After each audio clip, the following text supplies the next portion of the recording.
Now, welcome to the ESTA Interview. With me today is Aneesh de Vos, an ESTA member from the Health and Wellbeing Group. Aneesh is a family therapist working in integrative health for over 2 decades. She's currently completing her MA in trauma-informed practice at the University of Nottingham. Our theme for the day is caring for our emotional well-being during the COVID-19 outbreak. We are in the midst of an unprecedented crisis, a shock to the functioning of society and the way that we live our lives. As we adapt to this new normal, how can we develop the inner tools and capacities to help us deal with this, and develop the inner psychological resilience and flexibility that we are going to need in these times? Aneesh, would you like to tell me a little bit about what you do? So what do I do? So I work in families, depending whether or not that is one-to-one or the family as a group, to support people to find different ways to manage their reactions, either whether that's based in trauma or based in extreme anxiety or stress. I'm a somatic worker, so that means that I take a body and mind approach and mix it together. So it's kind of like a bottom-up, top-down approach. When I'm talking top-down, I use therapies such as CBT or compassion focused therapy. When I'm using the bottom-up approach, I might use meditation. I might just physically get people to move around. I'm trained in eco-psychology as well, so I'll do work outside with people. When I talk of compassion focused therapy, it offers both a neurobiological stance and the talking therapies as well, because it straddles both of it. So it's possibly one of my favourite therapies, and it kind of underpins. It's not a standalone therapy; it underpins the work. Well, that's quite a lot of techniques. Very impressed. Okay, so trauma. I mean, we hear the term trauma used a lot. Can you tell us what trauma is? That's a lovely one, isn't it? So trauma is absolutely specific to each individual. An event happens, and then how that person perceives that event dictates whether or not it becomes traumatic. Okay, so it's your perception of the event that happened. How you perceive that event is affected by environment, culture, the experiences that you've had through your lifetime, your own neurobiology. They're even proving now that there's transgenerational trauma. So your DNA, your very DNA, holds those imprints of how you perceive things as well. So it's really multifaceted, and you can't really say, you couldn't you? At this moment in time, this is a pandemic, so this is quite a traumatic experience for people. But it might not be for everybody, because we all react to things very, very differently. So succinctly, it is your perception of an event, and then you get locked in that memory.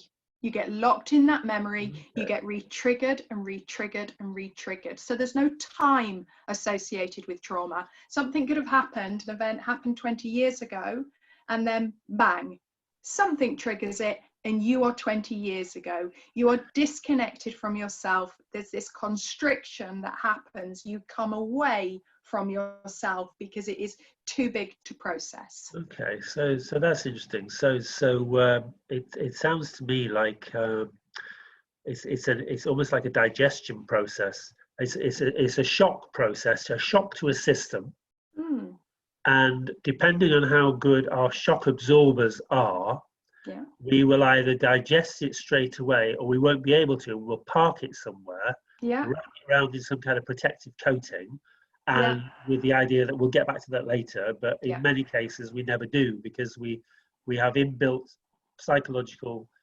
strategies for helping us not have to go there. Absolutely, and you know, they are protective, and you're not going to go into that trauma unless you feel emotionally safe, Or and you're absolutely pushed into it through, yeah, through, as you and say, through a physically trigger. safe. Yeah, and physically safe. And remember, the thing about a trigger is, there's the gun. That's your trigger. Boom. Right. So normal everyday events. So if I go to the local shop to buy some bread, I'm not likely to be traumatized because it's Depends. just normal. I It mean, depends. if I Because get there and I see a great big notice on that says closed for the foreseeable future due to great pandemic outbreak, that might traumatize me because that's like, oh my God. but I mean, yeah, to make it very different, yes, but in actual fact, no, you can just go to the shop and get triggered, because maybe a But smell comes along and you're like, oh my God, I remember that smell from when X, Y, and Z happened. right. Well, by the way, folks, the best bread shop in Lancaster, which is Filbert's, by the way, is not closed. It is still open and delivering. I also have a bread maker. You know, bread maker, which is great. Seeing how we're all in our house. Our houses have become everything now. Our living space, our studios, our workspace. Okay, so right. So we talked a little bit about trauma, and you've talked a little bit about the various techniques you use. Mm. So I'm interested in this idea of integrative healthcare and what exactly that is. Well, you know, I get a little bit in a beef about this, Michael.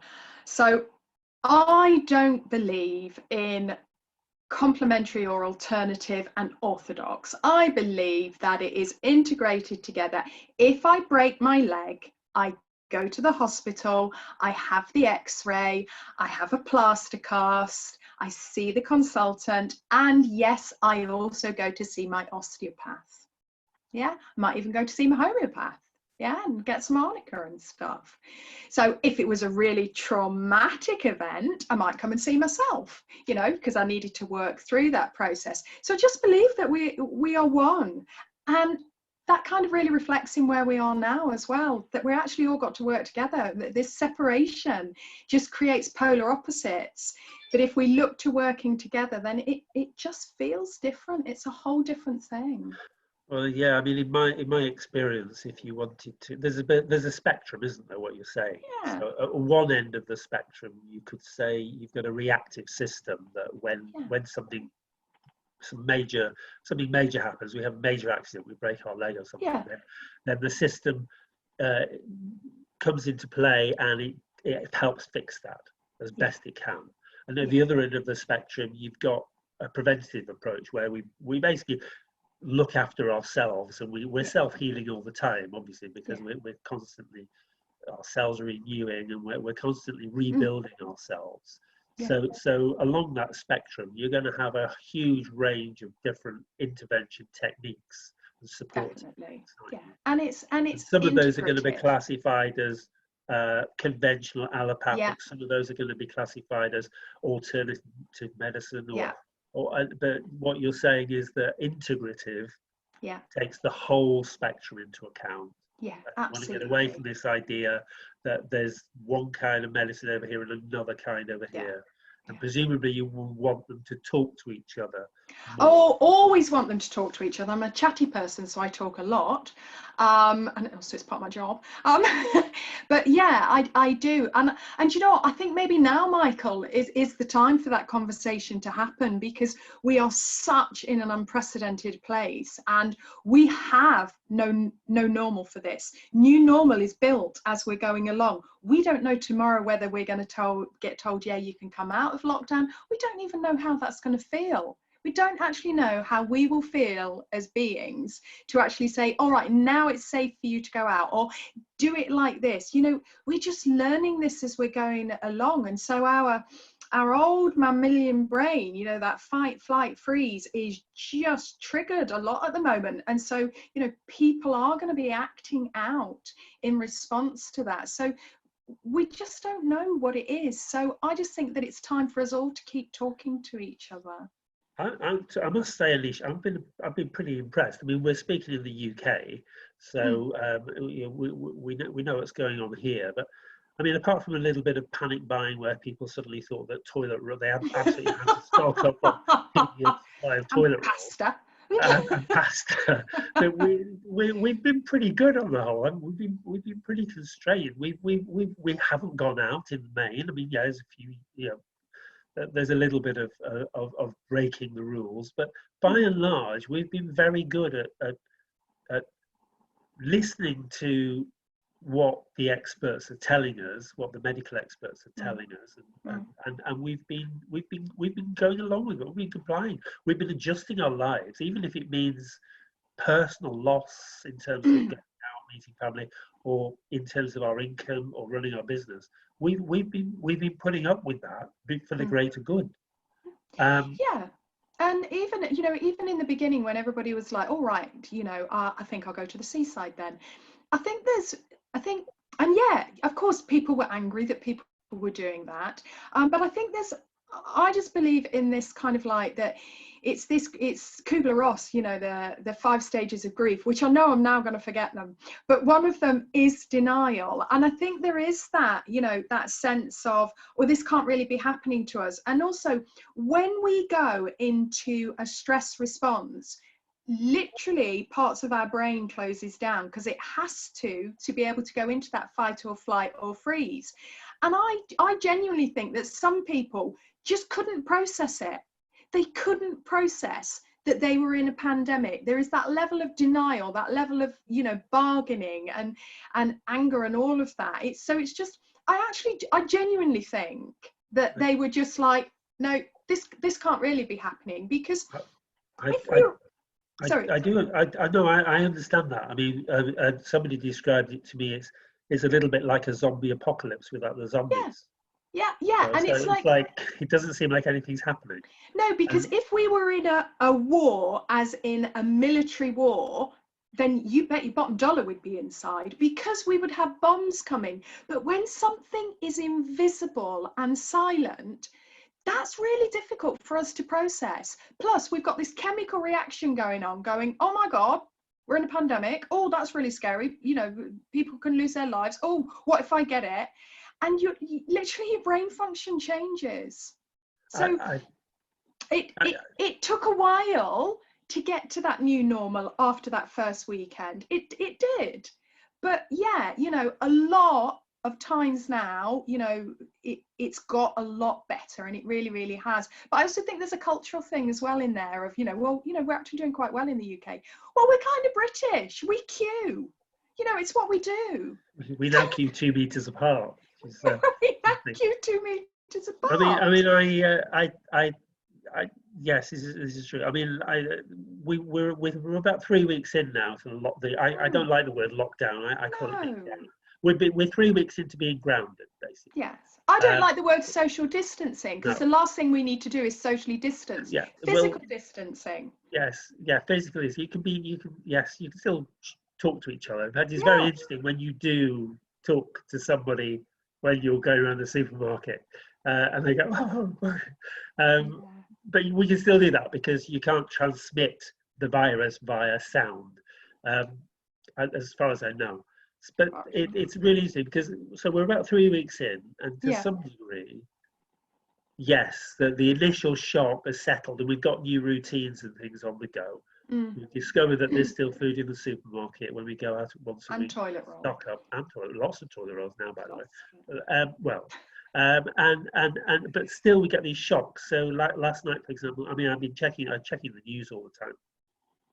I'm looking at those stats. Those death rate going up, the number of people who, and then yesterday, I read an article about all the people that are dying in old people's homes, quite high death rates, not being included, and I got another shock. I was like, oh God, that's another disorientation to my worldview, and I think that we're collectively we're just suffering one disorientation after another. I mean, somebody described it as they say a week's a long time in politics. It's like a week's an absolute eternity in a pandemic. Absolutely. And the politics with that pandemic. But I kind of feel that it's like when you're in the middle of a crisis, you just pull to, you just do what you need to do, and it's only once it starts to settle down that then and you start to reflect a little bit, you get a bit more psychological space. Yes. That you start to, the other things may crop up, like loneliness, isolation, having to be more, learn new social skills if you're all trapped in the same building as other people that you normally get to. So what do we do in terms of our psychological inner capacity to deal with these things? What kind of things can we do to build that sort of psychological inner resilience to get us through this in the sort of medium to long term, particularly medium term? Yeah, I think if to answer that directly, Professor Paul Gilbert, who is compassion focused therapy guy, he was in The Guardian this week, and you know what, he is talking about that, and I printed it off because I knew we were going to be chatting about this today. And he said, you know, to become more compassionate, to get that mind to be compassionate, and we're being really compassionate out at the moment. We are doing amazing things out in their community. I mean, look, you and I are chatting about this so that, you know, we can support people. We could be watching Netflix. We could be, indeed, or I could be eating a piece of bread. Other pay-per-view facilities are available. Absolutely. I love the fact that you're always a business person. But, you know, one of the things that we forget is this self-compassion, to reflect that compassion back on us. You know, like before we set this up, we were just like, oh my gosh, can't get the light right on you, Aneesh. And then we just said, oh, you know, so what, you know, cheap budget, we're just going to carry on as we are. So it's not about wanting that perfection from ourselves. It's about saying, do you know what, this is what we've got. So this is what we're going to work with, and just being a little bit gentler on ourselves. And Paul Gilbert says, so to build a more compassionate mind, we need first to build enough courage to engage with pain and suffering. And second, commit to learning how best to help ourselves deal with this and then do it. So how are we going to learn about this? Do you know what? Conversations with the people that you're living with, or if you are self-isolating, pick up the phone and speak to somebody else. You know, watch what works for you as well. Like you say, these paid channels, they are full of supporting information. YouTube is awash with therapists saying this is what you do in COVID-19. You know, it's literally. We're going to add to that now, aren't we? Absolutely. We're going to just add a little bit. Can I? This is really interesting because it's like, to some degree, under normal times, we live under a certain tyranny of perfection. Oh, we do. I mean, within the ESTA network, we have this fourth bottom line, which is a commitment to lifelong learning and personal self-development. Now, there's a very important side to that, which is the implicit acknowledgement that we're not perfect. We don't always get things right. We're learning all the time. Mm-hmm. And I don't know if you agree with me, but I've noticed in this current situation, the license to be not perfect and to be learning all the time has come center stage.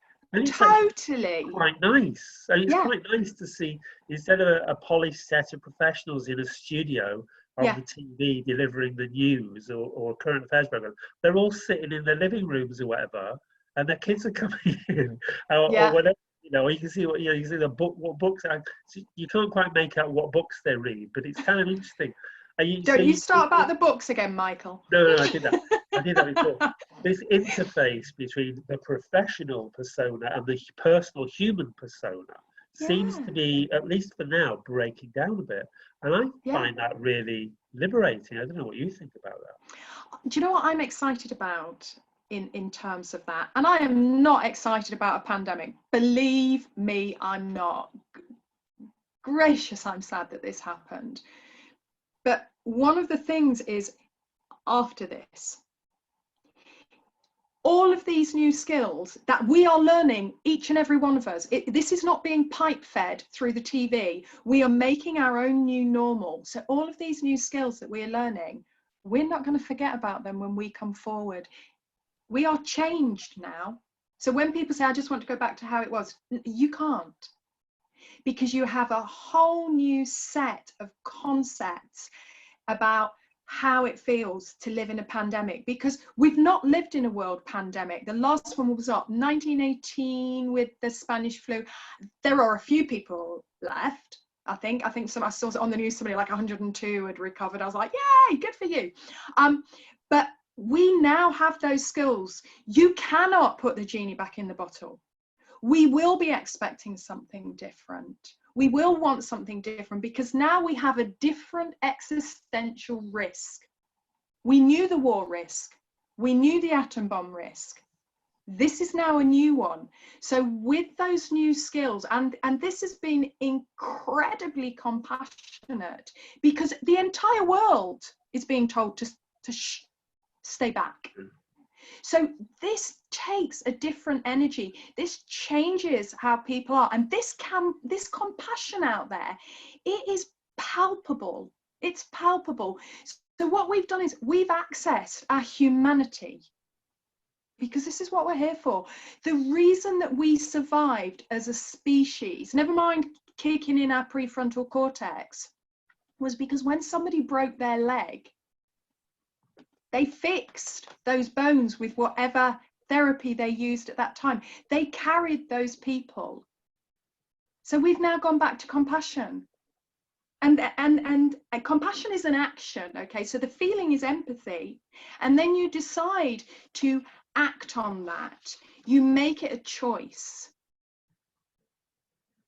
We're back to compassion. And for me, it just makes perfect sense. That compassion genie is out of the bottle. The government have had to go back and create compassionate systems so that people can eat. Well, the government are bringing forward now more support for people who are trapped in homes of domestic violence, for the kids that don't have the food because the parents don't have the money to provide that food. So, and our key workers who are out there, the delivery men, the nurses, the carers, the supermarket workers, etc., etc. Sorry if I've missed anybody. They are now the people that are protecting us. Well, they're now the people who we realise we absolutely depend on. Absolutely. We can do without lots and lots of professions, but we absolutely can't do without delivery drivers. There was a banking strike in Ireland in the early 70s, I think it was. The banks in Ireland went on strike for 6 months, and everything carried on. The economy carried on. The pubs were very strong in Ireland, and people would write IOU notes. The publican would say, I can vouch for him, and they would continue. When they ran out of checks in their checkbooks as promises to pay, they went on to whatever they could write on. And after 6 months, the banks got back up and running. Things got back to normal. About the same time in New York, there was a garbage strike, refuse collector strike, and within 3 weeks, the city had come to a standstill because it was just, double head high in garbage all over the place, and they had to negotiate.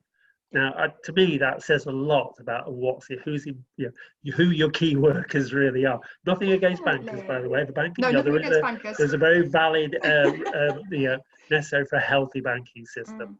But to me, that kind of illustrates, it's like you say, everything's been turned inside out and back to front. And that is a traumatic process. Even if something great happens, it can be traumatic, can't it? Because it's a shock to the system. You sort of have the double take on it and say, wow, is this really happening? Yeah. It's literally that the ground has shaken beneath us. I was in Athens last summer, and there was an earthquake. I am a very calm person when big events happen. It was great. I phoned a friend who's an environmentalist, and he just, in his lovely soft Scottish accent, which I won't do, just said to me, "Are you in a building?" And I said, "Yes, I am. Get out now." And I'm like, great, I've got a friend that I can call back in the UK. This is fantastic. And I'm calm as anything. When we 24 hours later get on the ferry to go to a different part of Greece, I was like this, gee, I was in an earthquake. So and they're going to be, and that's how I process. So I kind of know that when we are in a system, the newer system that will come, there will be part of me that will go, gee, we were just in that pandemic. But I don't know when that's going to be. I genuinely don't know when that's going to be. Okay. All right. So, I want to wrap up soon because we could go on for hours, couldn't we? Well, it is, but less is always more, isn't it? Especially if you're a third party who's decided to watch this. Just to sort of to bring it back to focus, what do you have any hints and tips, I suppose, as to what people can do now in this current situation to fortify their inner resilience, their ability to process? Do you know what? You gotta laugh. Do you know why you gotta laugh? Because it raises your oxytocin levels. What does oxytocin do? Bonds us, gets us to love, brings in a little bit more of that compassion. Yeah. And I'm going to pass it over again to the lovely Professor Paul Gilbert and say, I quote, "When we are compassionate to ourselves, we are able to acknowledge these understandable reactions, and rather than push them away or stop feeling what is genuine within us, we're going to learn how to tolerate them." So there we go. Yeah. Bear and manage them without ruminating on or amplifying them, as in making them bigger than they need to be. So it really is about keeping it as rational as you can. To keep things rational, start talking to people. Start saying, do you know what? I feel bloody scared today. Start modeling it to your kids as well. You know what? Yeah, I do feel quite anxious about this. I have a 25-year-old daughter and she's like, Mom, what do you think? And I'm like, yeah, I'm anxious about this. So just get that conversation, keep it open, keep it honest, and breathe. Okay. Definitely breathe. Always got to go to the breath. And see the funny side. If you can see the funny side of the global pandemic, then make sure that you keep it real and don't over. I think that I'm going to go to Billy Connolly. I'm not sure what Billy Connolly is saying. Are you allowed to do that at the moment with the lockdown? Oh, you mean metaphorically? Yeah. Metaphorically. Oh gosh, I'd love to meet Billy Connolly. I'd be beside myself. I literally would be crying with laughter. So I watch his videos. Hey, I mean, look, we've got Morecambe and Wise. Come on, we have got a beautiful humour in the UK. Go connect into that humour. Well, we do self-deprecating irony quite well, don't we? We do it very, very well. So yeah, breathe, conversations, bring in the compassion. Right. Okay. Well, that sounds like possibly a good place to. Do you think that's a good place to stop for now? I think we'll do a part 2 if there's demand. If there's the demand. Demand. Right. Well, this has been a very, very interesting conversation, actually, Aneesh. So thank you very much for your time and your insight and wisdom into this. And I'm sure we will speak again. I always love conversations. I'm very new to the area, and you were my first big conversation when I came here, and I was like, yes. Wow. So see, a little bit of oxytocin. Yes. I didn't scare you off then, right? Nah. Good. Marvelous. Good. Excellent. Right. Well, until we meet again, I shall say goodbye for now, and goodbye to our audience if we have one anywhere, ever. We will. And we'll see you next time in our series of the ESTA Interview. Yeah, it looks good. Honestly, I'm looking at them at the side. It looks good. We're live, just so you know. You're live.